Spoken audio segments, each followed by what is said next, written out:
My dear shine family members, good morning. Family members, दुनिया बेवकूफ़ों की वजह से ख़राब नहीं हो रही है, बल्कि दुनिया ऐसे बेवकूफ़ों को फॉलो करने वाले लोगों की वजह से ज़्यादा ख़राब हो रही है।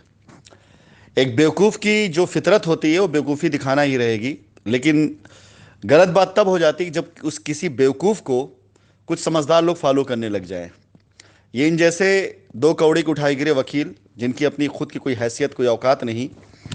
2 साल पहले इनको कोई जानने वाला नहीं, और 2 साल नहीं, अपनी ज़िंदगी के पूरे कैरियर में जिसके पास अपनी खुद की सक्सेस स्टोरी का एक रिकॉर्ड नहीं, कि जिसने किसी एक केस को लड़ करके अपने किसी पीड़ित कस्टमर को वाकई में इंसाफ दिलाया हो, ऐसा रिकॉर्ड नहीं। इवन यदि कोई पीड़ित या पीड़िता इसके पास पहुंच जाए तो पहले कम पीड़ित रहता है, इसके पास आने के बाद ज़्यादा पीड़ित हो जाता है, क्योंकि ये ब्लैकमेलिंग का धंधा शुरू कर देता है। इस जैसे बेवकूफ़ इंसान की बेवकूफ़ी का एक नमूना मैं आप लोगों को बताना चाहूँगा कि ये ऑर्डर या ये पिटीशन की कॉपी, अगर ये समझदार लोग जो हकीकत बेवकूफ़ हैं और आप बीच अपने समझदार दिखाने की कोशिश करते हैं, तो ये तकरीबन 4 महीना पहले की कॉपी है, जिसे ये 4 महीना पहले ही दिखाते।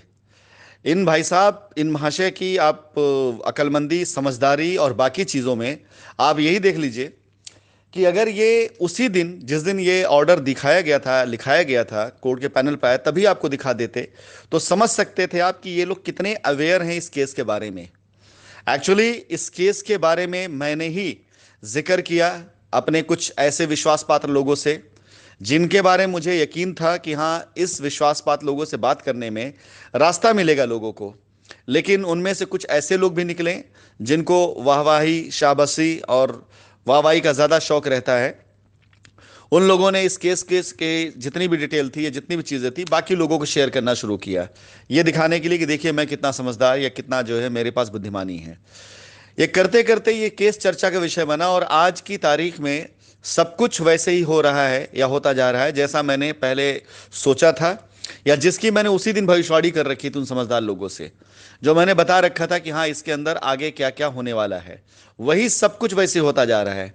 अब देखिए, ये सब भेड़ की खाल में छिपे भेड़िए इसको निकाल करके लोगों को दिखा रहे हैं, और ये दिखाने की कोशिश कर रहे हैं कितने जानकार हैं।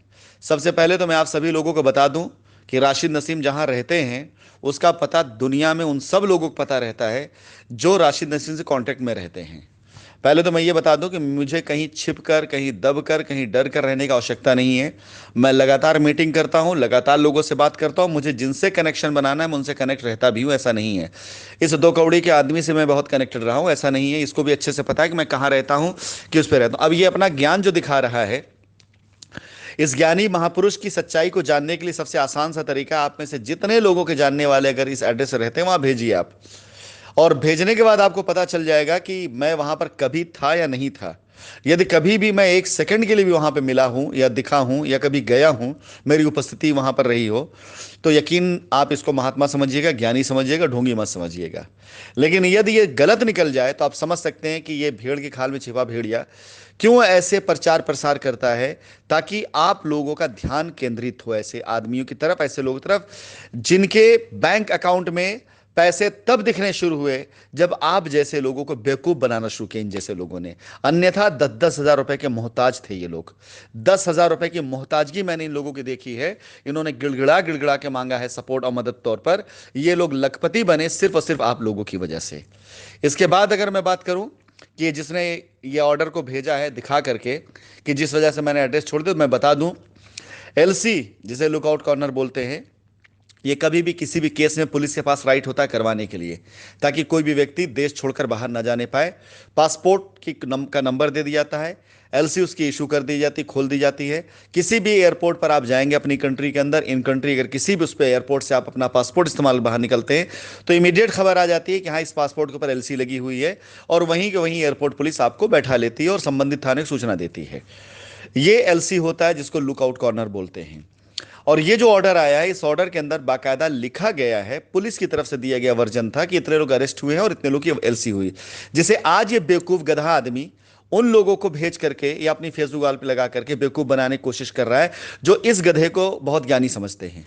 फिलहाल मेरी भाषा इतनी अभद्र हो सकती, ज़्यादा अभद्र मैं नहीं जा सकता हूँ। मैं जानता हूँ कि जैसे ही मैसेज पहुंचेगा ये तिलमिलाए हुए गर्दन कटे बकरे की तरह उछलना शुरू करेगा और इसकी जो महिलाओं वाली आवाज़ में पुरुषों वाली धमकी निकलनी शुरू हो जाएगी और ये अपनी पतली बारीक आवाज़ के अंदर काँव काँव करता हुआ चिल्लाना शुरू करेगा और आप लोगों तक जो है ऐसा पहुंचाएगा जैसे ये बहुत बड़ा लठमार है, बहुत बड़ा तीरंदाज है, बहुत बड़ा सब कुछ है। और माफ़ करिएगा, मैं छोड़ूंगा नहीं किसी को। जिस किसी ने भी जिस प्रकार से भी कस्टमर को बहकाया बरगलाया है, मैं उसको जवाब उसी तरीके। हाँ, मर्यादा अपनी शब्दों का मैं नहीं भूल सकता हूं क्योंकि मेरे संस्कारों में नहीं है। मैं अपने संस्कार को नहीं भुला सकता हूं, लेकिन जितना मैं अभद्र बोल सकता हूं वो यही यही मेरी अंतिम सीमा है। लेकिन जिस दिन आवश्यकता पड़ गई, मैं पेपर से या लीगल तरीके से जिस दिन चढ़ूंगा ना, उस दिन दिखा भी दूंगा कि राशिद नसीम किस हस्ती का नाम है, उसकी हैसियत क्या है। फिलहाल मैं आप सभी लोगों को बताना चाहूंगा, किसी कस्टमर है, किसी उसके पास अगर ये मैसेज जाता है, इस तरह की चीज़ जाती हैं, तो कृपया करके इस दो कौड़ी के इंसान के ऐसे भाषणों को या ऐसी चीज़ों को आप बिल्कुल सच मत मान लीजिए, क्योंकि इससे इसका ज्ञान पता चलता है कि अब से 2-4 महीना पहले जो ऑर्डर आया हुआ उसको अब आपको दिखा रहा है ये, और दिखाने की कोशिश कर रहा है। और ये तो केस चर्चित हो गया, अन्यथा ये गधा इंसान ये कह देता ये करवाया इसी ने है। ये मुंगेरी लाल के हसीन सपने वाला कैरेक्टर है ये, कि दुनिया में कुछ भी होगा जो है वो सब में क्रेडिट ले लेगा, मैंने करवाया मैंने करवाया मैंने करवाया। इसके पास एक भी वकालतनामा ऐसा नहीं मिलेगा जिस केस में इसने ऐतिहासिक जीत हासिल करी हो और ये दिखा सके देखो इस केस के अंदर मेरा वकालतनामा लगा है। हर वकालतनामा में जिसने जहां वकालतनामा लगाया होगा इसने, हर बंदा इससे पीड़ित रहा होगा। 2 साल हो गया इसके द्वारा की गई एक एफआईआर के ऊपर ये कोई ऐसा काम नहीं करा पाया। एफआईआर कराता है, बंदे को अरेस्ट कराने की धमकी देगा, उसी का वकील फिर बन जाएगा ये तो बिल्कुल बिन पेंदी के लोटे की तरह से एक बार इधर एफआईआर करके आपको मोटिवेट करेगा, फिर उधर जिसके खिलाफ एफआईआर को उसकी जमानत की बात करेगा, फिर कभी आपको धमकाए, कभी उसको धमकाए, कभी इधर धमकाए, कभी उधर धमकाएगा। 50-50, 100-100, 200-200, 500-500 रुपए के लिए ये लोग अपना ईमान बेचते हैं। इनसे कई गुना ज़्यादा अच्छे तो वो लोग हैं जो ईमान नहीं बल्कि कुछ और बेच देते हैं। इनसे कई गुना ज़्यादा अच्छे वो लोग हैं जो किसी कस्टमर के इमोशन से तो नहीं खेलते हैं, जो कम से कम अगर किसी से पैसा लेते हैं तो भले अपना शरीर पेश कर दें सामने, लेकिन कम से कम उसके साथ दगा तो नहीं करते हैं। इनसे कई गुना ज़्यादा अच्छे वही लोग हैं। और ये सारे के सारे लोग कस्टमर एसोसिएट इन सब के बीच में ही आजकल खेल कर खाली कर। इनके चैम्बर में जाके पूछिए कि साहब आप पास कोई दूसरा केस भी आया है, आपको मिलेगा नहीं कि हाँ कोई दूसरा केस इनके पास आया है। फिलहाल ऐसी चीज़ें ऐसी बातें मैं कहकर मैं जान रहा हूं कि इस गंदे और गलीज आदमी के मुंह से अभी न जाने कितनी अभद्र भाषाएं निकलेंगी, मुझे पता है अच्छे से। ये बहुत काँव काँव करेगा, बहुत कूदेगा, लेकिन मैं सिर्फ अपने कस्टमर्स के हित के लिए मैसेज डाल रहा हूं कि ऐसी चीज़ों से बिल्कुल बरगला करके ऐसा कोई कार्य मत करिएगा कि इस 2 कौड़ी के आदमी चक्कर फंसकर फिर आप अपनी लायबिलिटी को एक लंबे समय तक रुकवा लें। हाँ, सूचना मैं देना चाहूंगा, ज़्यादा दिन दूर नहीं, आप सभी लोगों को शाइन परिवार का एक ऑफिस खुलता हुआ दिखाई देगा, जहां बैठ करके हम अपने कस्टमर को वो सारे लीगल सोल्यूशन दे रहे होंगे, वो सारी लीगल सुविधा दे रहे होंगे, वो सारे लीगल हल दे रहे होंगे जो कानूनी तौर से हमारा भी अधिकार है, कस्टमर का भी अधिकार है। आपको दिखाई देगा और बहुत जल्दी सुनाई देगा। धन्यवाद।